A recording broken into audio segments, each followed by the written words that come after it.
Hi guys, I'm Chrissy. This is my sister Mindy. We'll introduce her in just a second. Thank you for joining us for another His Creation Moments here at Freedom Ranch Wildlife Center.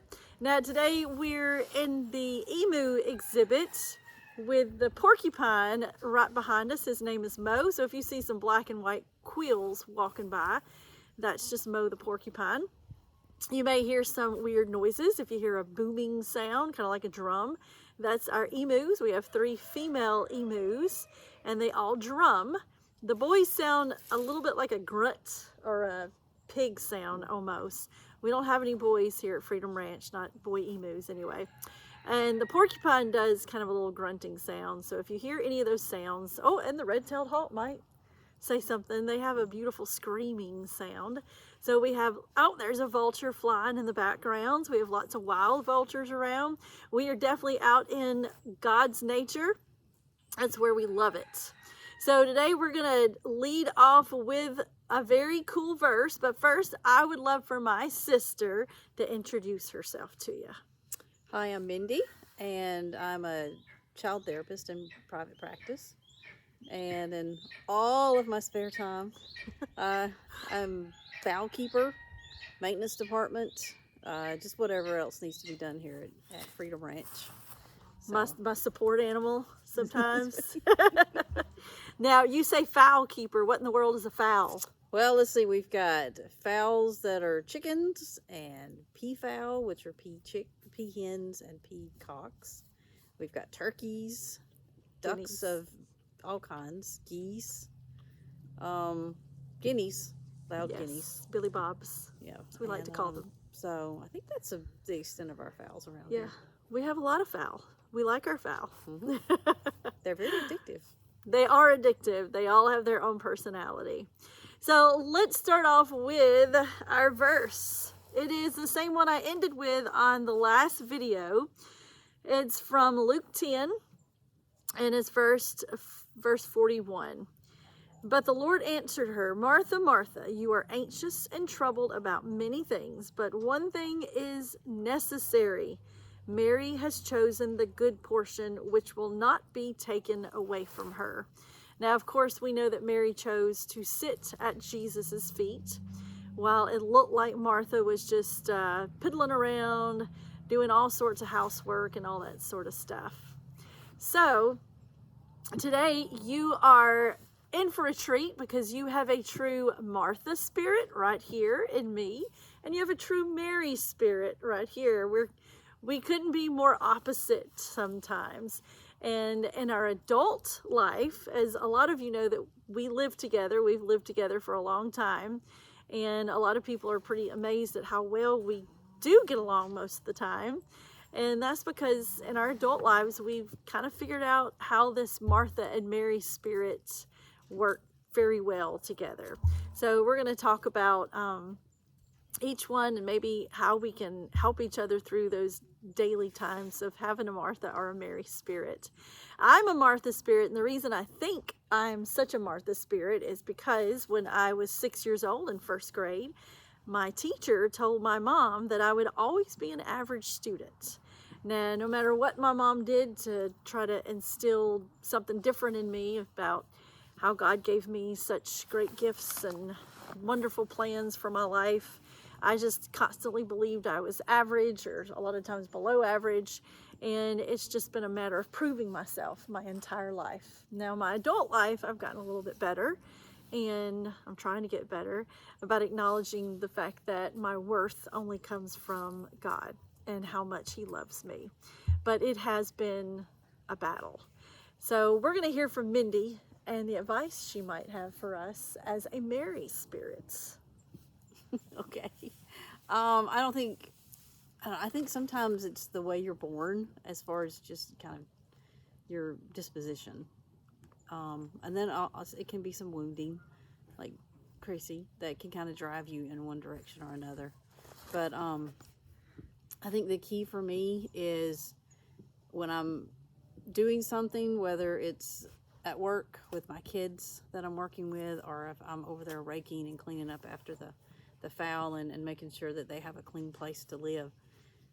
I'm present in the moment. So when I'm in that moment, I'm doing that thing that I'm doing, whether I'm counseling with a child or speaking with a parent or I'm raking up chicken poop.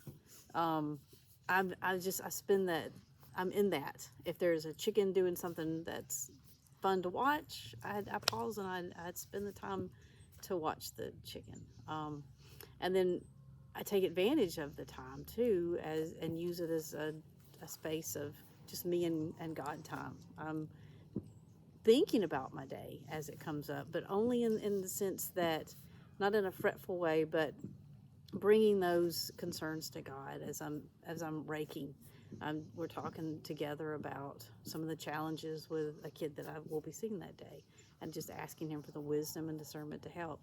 But I'm not in a tizzy about it, and I'm not anxious and worried, but I'm bringing, if I do have a specific concern, then I'm bringing that to God in that moment.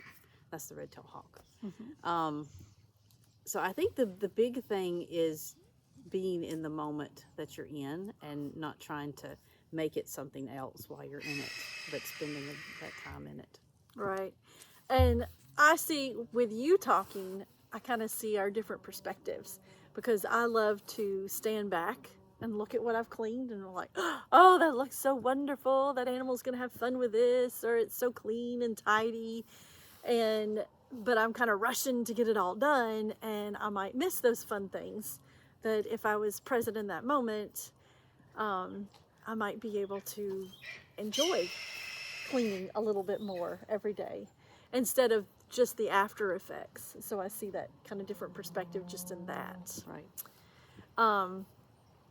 So let's talk about what else can we do to help ourselves in our daily living, to kind of notice that both the Martha spirit and the Mary spirit is important, not just one of them.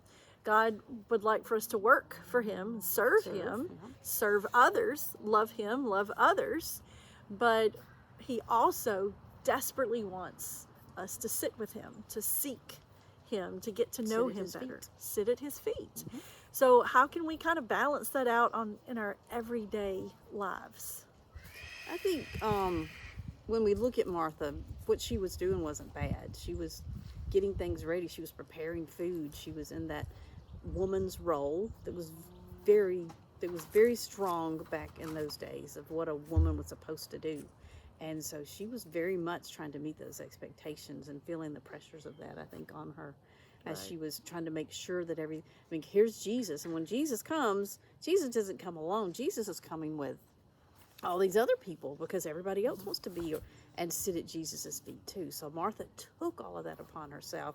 And so I think that's where Martha went wrong, is in not just in taking the time, because we read something where that sometimes in the translation word is left out of also, that Mary sat at Jesus's feet also. So implying that Martha too sat at Jesus's feet. She too was a disciple and was very eager to learn from him.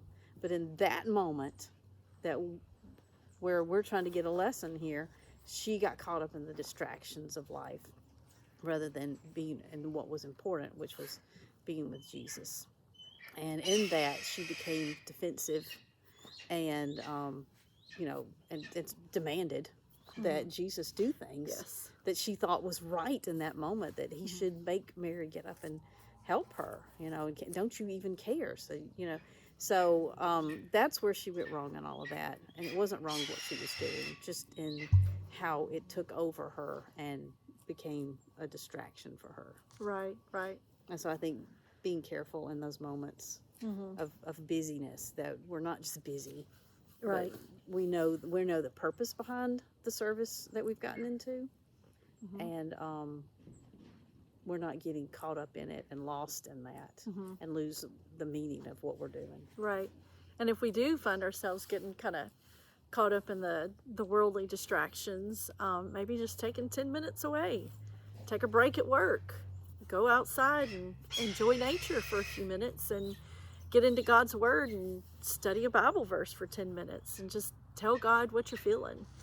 And I think that'll that helps too, to kind of Mhm. balance things out. Yeah. Yeah. So that you can remind yourself. Definitely. Well, I'm happy to have Mindy, my sister. I think we balance each other out pretty well, We and do. I'm thankful to have her here I'm at thankful Free to have my Ranch. sister because her Martha spirit keeps me straight sometimes. Because as a Mary, I can get lost in what I'm doing and just be in pure joy of what I'm doing. And so she'll be like, "Hey, do you know what time it is?" So Yep. we need Marthas and Marys to balance each other out. Well, you're trying to teach me how to rest better. Mm-hmm. So, and I'm not talking about sleep. We all need sleep. I'm talking about just resting in the Lord and knowing that He's got it. He's in control, and I don't need to control everything about everything, which I like to do. But God's got it. Mm-hmm. He does. Yep. Well, you guys have a fantastic day, and we'll see you next time for His Creature Moments.